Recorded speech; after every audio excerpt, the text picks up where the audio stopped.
പശ്ചിമേഷ്യൻ യുദ്ധം സംഘർഷഭരിതമായിട്ട് തുടരുകയാണ്. വേണ്ട രീതിയിലുള്ള വിജയമൊന്നും US-ന് ഇറാനിൻ്റെ മേൽ കൊണ്ടുവരാനായിട്ട് സാധിച്ചിട്ടില്ല. പരാജയമായിരുന്നു യഥാർത്ഥത്തിൽ US. ഇറാനെ ഭൂമുഖത്ത് നിന്ന് തന്നെ തുടച്ചു നീക്കുക എന്ന് പറയുന്ന ഒരു ലക്ഷ്യം US-ന് ഉണ്ടെങ്കിൽ ഈ രീതിയിലുള്ള കാര്യങ്ങളല്ലല്ലോ ചെയ്യേണ്ടത്. താങ്കളുടെ ആ ഫസ്റ്റ് ഒബ്സർവേഷൻ അങ്ങനെ ഒരു ലക്ഷ്യം US-നില്ല. ഇറാൻ ഇല്ലാതായാൽ നഷ്ടം വരാൻ പോകുന്നത് US-ന് തന്നെയാണ്. കാരണം ഇസ്ലാം സൊസൈറ്റി ഇപ്പോൾ ഡിവൈഡ് ചെയ്ത് നിൽക്കുകയാണ്, ഷിയാസും സുന്നീസുമായിട്ട്. ഷിയകളുടെ പ്രതിനിധിയായിട്ടാണ് ആര് വന്നിരിക്കുന്നത്? ഇറാൻ വന്നിരിക്കുന്നത്. മറിച്ച് ഇറാൻ പൂർണ്ണമായിട്ട് പരാജയപ്പെട്ടാൽ അവിടെ സുന്നി മേധാവിത്വം ഉണ്ടാവും. സൗദി അറേബ്യ ഉൾപ്പെടെയുള്ള രാജ്യങ്ങളുടെ മേധാവിത്വം ഉണ്ടാവുകയും ഇസ്ലാമിൻ്റെ സംഘടിതമായ എതിർപ്പിനെ അല്ലെങ്കിൽ ഏകീകൃത എതിർപ്പിനെ ആര് നേരിടേണ്ടി വരും? ഇപ്പോൾ ഡെവലപ്പ് ചെയ്ത യുദ്ധം തുടങ്ങിയത് എങ്ങനെയാണ്? ആ ചിത്രം ഒന്ന് മനസ്സിൽ ഓർത്ത് നോക്കി. യുദ്ധം തുടങ്ങുമ്പോൾ ആരൊക്കെ മെയിനായിട്ട് ഒക്ടോബർ 27-ന് ഇസ്രായേലിൽ കയറി ആരാക്രമിക്കുന്നു? ഹമാസ് ആക്രമിക്കുന്നു. കൂട്ടക്കുരു നടക്കുന്നു. അവിടെയൊക്കെ കൊച്ചു പിള്ളേരൊക്കെ ഇഷ്ടംപോലെ മരിച്ചിട്ടുണ്ടെന്ന്. അതൊന്നും ആർക്കും ഇവിടെ സങ്കടമില്ല, പ്രതിഷേധമില്ല, ഒന്നുമില്ല. ഇഷ്ടംപോലെ കുട്ടികളെയൊക്കെ കൊന്നാണ് ഹമാസ് ഇസ്രായേലിനെ ആക്രമിച്ചത്. അതിന് തിരിച്ചടി ഡിവാസ്റ്റേറ്റിംഗ് ആയിരുന്നു. അതിന് സപ്പോർട്ട് ചെയ്യാനായിട്ട് ഇറാൻ ചെന്നു. ഹമാസിനെ സപ്പോർട്ട് ചെയ്യാൻ ഇറാൻ ചെന്നു. അവിടെ ഇസ്രായേൽ ഇറാനായി. ഇസ്രായേലിനെ സപ്പോർട്ട് ചെയ്യാനായിട്ട് അപ്പോൾ ആരാ വരുന്നത്?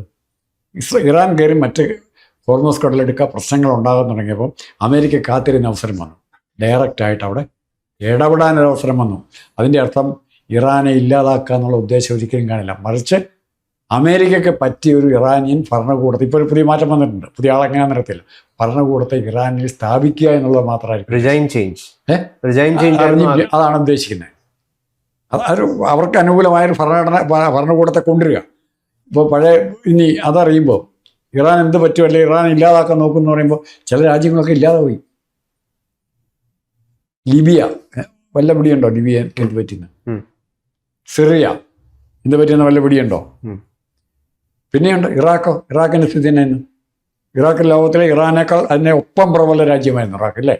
ഇറാഖിൻ്റെ സ്ഥിതി പിന്നെ. അപ്പോൾ അതിൻ്റെ കാരണം എന്ന് പറയുന്നത് ഒന്ന് ഇസ്ലാമിക ലോകത്തിലുള്ള ഭിന്നിപ്പ്. ഇപ്പോൾ ഒരു പ്രമുഖ പത്രപ്രവർത്തകൻ ഇസ്രായേൽ ഉണ്ടാകാൻ 1948 തോന്നുന്നു. പത്രപ്രവർത്തകൻ ഈ അറബ് നേതാക്കന്മാരോട് ചോദിക്കുന്നു. അവർ 3-4 ദിവസം ഒരുമിച്ചിരുന്ന് ചർച്ച ചെയ്യുകയാണ്, എങ്ങനെ ഇസ്രായേലിനെ കണ്ടെയ്ൻ ചെയ്യാം. അല്ലെ ചെയ്യുമ്പോൾ പത്രപ്രവർത്തകരോട് ചോദിക്കുമ്പോൾ അവർ പറഞ്ഞു, ഞങ്ങൾ ഇത്രയും ദീർഘമായിട്ട് ചർച്ച ചെയ്തു, അവസാന തീരുമാനം എങ്ങനെ ഒറ്റയ്ക്ക് ഫൈറ്റ് ചെയ്യാമെന്ന് തീരുമാനിച്ചു. അതായത് അവരുടെ ഇടയിൽ യോജിപ്പില്ല. ഓരോ അറബിക് രാജ്യങ്ങളും ഓരോ ഇസ്ലാമിസ്റ്റ് കൺട്രീസും അവരുടെ നിലപാട് വേറെയാണ് ഓരോ രാജ്യങ്ങളിലെയും. മലേഷ്യ ഇപ്പോൾ മലേഷ്യയുടെ പേരോ ഇന്തോനേഷ്യയുടെ പേരോ, ലോകത്തിലെ ഏറ്റവും കൂടുതൽ മുസ്ലിം രാജ്യങ്ങളുള്ള വേറൊരു രാജ്യമാണ് ഇന്തോനേഷ്യ. ഈ രാജ്യങ്ങളുടെ പേര് യുദ്ധമായിട്ട് ബന്ധപ്പെട്ട് കേൾക്കുന്നുണ്ടോ? ഇത് കേൾക്കാതെ അവിടെ ഇസ്ലാമും ഖുറാനും ഒക്കെ. അപ്പം മനുഷ്യനെ കൊല്ലുന്ന രാഷ്ട്രീയത്തിന് വഴങ്ങാത്ത സമാധാനപ്രേമികളായ വേറൊരു ഇസ്ലാമിക ഭൂമിയുണ്ട് ഇവിടെ. സാറപ്പോൾ പറഞ്ഞു വരുന്നത് ഇസ്ലാമും ഖുറാനുമാണ് പ്രശ്നം എന്നാണോ? അല്ല, ഇസ്ലാമും ഖുറാനും ഇസ്ലാമിൻ്റെയും ഖുറാൻ്റെയും വ്യാഖ്യാനത്തിലാണ് പ്രശ്നം.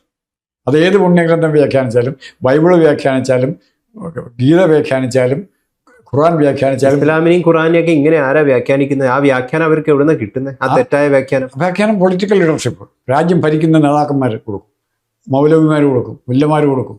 നമുക്കിപ്പോൾ ശങ്കരാചാര്യന്മാർ തരും, ക്രിസ്ത്യാനിത്തിൻ്റെ ബിഷപ്പുമാർ തരും. ഇപ്പോഴും ഉണ്ടല്ലോ എല്ലാ കാര്യത്തിലും ഇടപെടുന്ന ബിഷപ്പ്. ഭൂമുഖത്തിൻ്റെ ക്യാൻസർ ആണോ ഇറാൻ? ഇപ്പോഴത്തെ രീതിയിൽ ഭൂമുഖത്തിൻ്റെ ക്യാൻസർ, ഇപ്പോഴത്തെ കൺസെപ്റ്റില്ല. ഇറാൻ എന്ന് പറയുമ്പോൾ എൻ്റെ കാഴ്ചപ്പാടെന്ന് ഞാൻ ഇറാൻ്റെ ഭരണാധികാരികളെ കാണുന്നത്, ഇറാനിലെ സാധാരണ ജനങ്ങളെ അല്ല കാണുന്നത്. കരഞ്ഞുകൊണ്ട് ഓടുന്ന ജനങ്ങളെ നമ്മൾ കാണുന്നത്. അമേരിക്കൻ ബോംബ് ചെല്ലുമ്പോൾ കരഞ്ഞുകൊണ്ട് ഓടുകയാണ്. അവൻ എന്ത് ചെയ്യാൻ പറ്റും? അവനെ നമ്മൾ പ്രതിക്കൂട്ടി നിർത്തണം. ഇവിടെ ആയത്തുള്ള അലി ഖമേനിയെ തട്ടിക്കളയേണ്ടത് യഥാർത്ഥത്തിൽ US-ഉം ഇസ്രായേലും കൂടി ചേർന്നാകെ അങ്ങനെ ആവാൻ പാടില്ലായിരുന്നു. അത് ആ നാട്ടിൽ അവർ തന്നെ ചെയ്യണമായിരുന്നു. അത് ചെയ്തില്ല. പക്ഷെ അത് താങ്കളുടെ വിലയിരുത്തൽ 100% ശരിയാണ്. അത് ഇറാനിലെ ജനങ്ങൾ തന്നെ അത് ചെയ്തില്ല.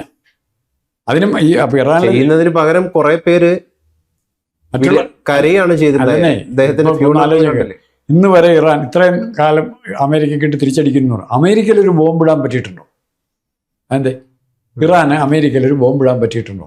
ആരെ ആക്രമിക്കുന്നത്? കുവൈറ്റിനെ, ഏറ്റവും നോർത്തില്ലാത്ത കുവൈറ്റിനെയും ചെറിയ ചെറിയ രാജ്യങ്ങളെ ആക്രമിക്കുന്നു. സൗദിയൊക്കെ ആക്രമിക്കും. മറിച്ച് ആ ആക്രമണത്തിന് അമേരിക്കയ്ക്ക് ഏറ്റവും ഇഷ്ടമുള്ള കാര്യമല്ലേ? ആരാ തമ്മിൽ തല്ലുന്നത്? ഇറാൻ എന്തുകൊണ്ടാണ് ഭൂമുഖത്തിന്റെ ക്യാൻസർ ആണെന്ന് കുറച്ചും കൂടി അത് വ്യക്തമാക്കും. എന്തുകൊണ്ടാണ് ഇറാൻ ഭൂമുഖത്തിന്റെ ക്യാൻസർ ആകുന്നത്? ഇപ്പം അഗ്രസീവായിട്ട് യുദ്ധത്തിൽ കൂടെ പരിഹാര മാർഗങ്ങൾ ഉണ്ടാക്കാം, അല്ലെങ്കിൽ അട്ടിമറികൾ നടത്താം. ഏറ്റവും പ്രധാനപ്പെട്ട തീവ്രവാദ രാജ്യങ്ങളല്ല യുദ്ധം ചെയ്യുന്നത്. ഓരോ രാജ്യത്തെ ഇവർ നമ്മുടെ ലഷ്കർ തയ്യബ് പോലെ പാകിസ്ഥാനൊക്കെ ചെയ്യുന്ന പോലെ തീവ്രവാദ ഹമാസ് എന്നും ഒക്കെ പറഞ്ഞ ഹൂത്തീസ് എന്നൊക്കെ പറഞ്ഞ തീവ്രവാദ ഗ്രൂപ്പുകളെ അതായത് കൊട്ടേഷൻ ടീം കൂട്ടിക്കും. നമ്മളിവിടെ കൊടീസുന്നി എന്നൊക്കെ പറയുന്ന പോലെ കൊട്ടേഷൻ ടീമുകളെ ഉപയോഗിച്ചാണ് ഇന്ന് യുദ്ധം ചെയ്യാൻ നോക്കുന്നത്. ഇറാൻ രാഷ്ട്രങ്ങൾക്ക് ഉത്തരവാദിത്തമില്ല. ഇറാൻ്റെ കൊട്ടേഷൻ ടീമായിട്ട് ഹൂത്തികൾ വരിക. ഇന്നലെ സൗദി അറേബ്യക്ക് ബോംബ് ചെയ്യാൻ പോയി. അത്തരം രാഷ്ട്രീയം ഫോളോ ചെയ്യുമ്പോഴാണ് നമ്മൾ അത്തരം രാഷ്ട്രീയത്തെയാണ് നമ്മൾ ക്യാൻസർ എന്ന് പറയുന്നത്. അല്ല, ആ രാഷ്ട്രീയത്തെ ഇഷ്ടപ്പെടുന്ന ഒരുപാട് പേര് ഈ നാട്ടിലുണ്ട്. അതുകൊണ്ടാവും ഏത് കാര്യത്തിലുണ്ടോ. വീരപ്പന് ആരാധകരില്ലായിരുന്നു, ഫൂലാൻ ദേവിക്ക് ആരാധകരില്ലായിരുന്നു, അമ്പലം ഇല്ലായിരുന്നു. അങ്ങനെ ഏത് കുറ്റകൃത്യങ്ങളും ചെയ്യുന്നവന് ആരാധിക്കുന്നവർ കാണാം. ഇപ്പം നോക്കിയാൽ ചെന്താമര കുറെ കഴിയുമ്പോൾ ഹീറോ ആവും. കുടിസുന്നിക്ക് ആരാധകരില്ലേ, PP ദിവ്യയ്ക്ക് ആരാധകരില്ലേ. അതുപോലെ ആ മനസ്സിന് കൂട്ടിയാൽ മതി. ഇവരെയൊക്കെ ആരാധിക്കാനും സ്വീകരിക്കാനും ജയിലിൽ പോയി മാലയിടാനും പോകുന്നവരില്ലേ. അപ്പം അവരുടെ മനസ്സുള്ളവർ അവിടെ ഉണ്ടെന്ന് എല്ലാ സമൂഹത്തിലും ഉണ്ട്.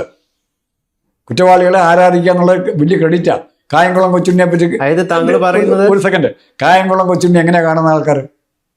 ഇപ്പോഴും വീരപുരുഷനായിട്ടാണ് കാണുന്നത്. അല്ല, അതിന്റെ കായംകുളം കൊച്ചുണ്ണിയുടെ വേറൊരു കാരണങ്ങൾ നമുക്ക് ഇഷ്ടമുള്ള ഒരാളുടെ ചെയ്യുന്ന പോക്കൃത്തരങ്ങൾക്ക് ഇപ്പൊ പാലസ്തീനിൽ പോയി ഹമാസ് ചെയ്യുന്നതിന്, അതായത് താങ്കൾ പറയുന്നത് സ്ത്രീകളെ അടിമയാക്കിയിട്ട് വിൽക്കുന്നു, സ്ത്രീകൾക്ക് സ്വാതന്ത്ര്യം വേണ്ട, വിദ്യാഭ്യാസം വേണ്ട, തങ്ങളുടെ രാഷ്ട്രീയ ലക്ഷ്യങ്ങൾക്ക് സ്ത്രീകളെ എങ്ങനെ വേണം ഉപയോഗിക്കും. അല്ല, അതിനെയൊക്കെ ആസ്വദിക്കുന്ന സ്ത്രീകളുണ്ട് എന്നാണ് പറയുന്നത്. അതായത് സ്ത്രീകളുടെ ശരീരത്തിൽ ഇപ്പം ഇവിടുന്ന് താലിബാനിൽ നിന്ന് കുറെ മുമ്പ് ഒരു വീഡിയോ പുറത്തു വന്നിട്ടുണ്ടായി. നമ്മളതുമായി ബന്ധപ്പെട്ടിട്ട് വീഡിയോ ഒക്കെ ചെയ്തതാണ്. അതെന്ന് വെച്ച് കഴിഞ്ഞാൽ ഒരു ഗ്രൗണ്ടിൽ തുറന്നൊരു സ്ഥലത്ത് സ്ത്രീയെ മുട്ടുകുത്തിയിരിക്കുന്നു.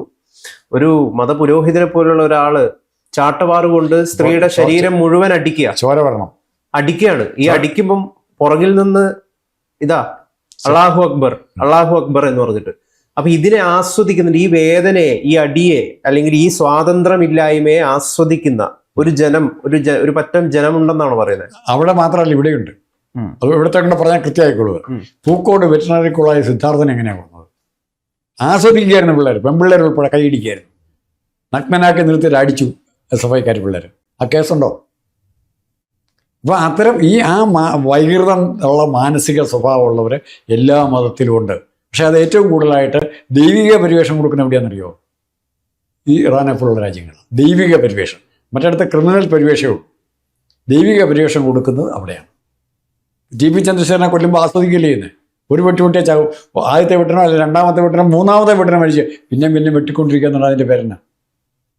പിന്നെയും വെട്ടിക്കൊണ്ടിരിക്കുക. ആ ഇറാനിലെ ഭീകരവാദികളുടെ, താലിബാൻ ഭീകരവാദികൾ അതേ മാനസികാവസ്ഥയുള്ളവർ ഇവിടെയുള്ളത്. അതിനെ നിയന്ത്രിക്കണമെങ്കിൽ താങ്കൾ കഴിഞ്ഞ ദിവസം പറഞ്ഞ പോലെ മഹാത്മാഗാന്ധിയെ പോലെ ഒരു വ്യക്തിത്വം വേണം, ഒരു നേതൃത്വം വേണം. അതില്ല. പക്ഷേ ദൗർഭാഗ്യവശാൽ TPയുടെ മാത്രമല്ല, ഇപ്പം നമ്മളെ ജോസഫ് മാഷ് കൈ വെട്ടിക്കളഞ്ഞില്ലേ? എന്തിനാ? ഒരു ക്വസ്റ്റ്യൻ പേപ്പർ തെറ്റുപറ്റിയതിന്.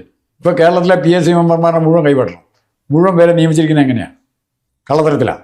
ടെസ്റ്റ് ചെയ്യിക്കാത്തവരെ, ടെസ്റ്റ് എഴുതാത്തവരെ, ക്വസ്റ്റ്യൻ ആൻസർ. അപ്പോൾ ഇവരെയും കൂടെ കൈവെട്ടി കളയണ്ടേ? പിള്ളേരോട് യുവജനങ്ങളോട് ഏറ്റവും കൂടുതൽ ദ്രോഹം ചെയ്ത് വരില്ലേ? പക്ഷെ അതിനേക്കാൾ കൂടുതൽ താങ്കൾ പറഞ്ഞ ആദ്യത്തെ ചോദ്യത്തിലേക്ക് വരാം.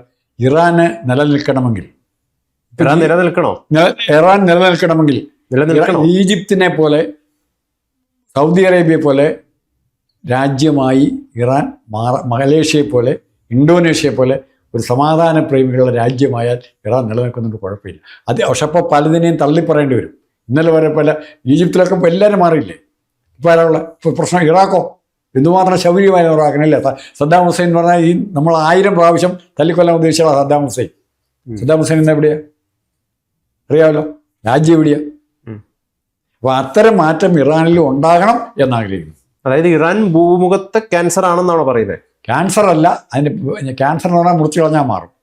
ഇത് മുറിച്ച് കളഞ്ഞാൽ ഒത്തിരി കൈയും കാലും വിരലും മൂക്കും എല്ലാം മുറിച്ച് കളയേണ്ടി വരും. അതിൻ്റെ ആവശ്യമില്ല. അവിടെ ഇഷ്ടം പോലെ കരഞ്ഞുകൊണ്ട് ഓടുന്ന ആരെങ്കിലും ഉണ്ടെങ്കിൽ, ഒരു ബോംബ് വരുമ്പോൾ കരഞ്ഞുകൊണ്ട് ഓടുന്നവരുണ്ടെങ്കിൽ അവിടെ മനുഷ്യരുണ്ട്. അല്ല, അവിടുത്തെ മതനേതൃത്വം അവരെ കളയേണ്ടി വരും. ആ മതനേതൃത്വം അത് ക്യാൻസറാണ്. തീവ്രത അത് ക്യാൻസറാണ്. അത് ക്യാൻസറാണ്. അല്ല, അവരുടെ തീവ്രത കുറയണം. ആ തീവ്രത അവർ മനുഷ്യരായാൽ മതി.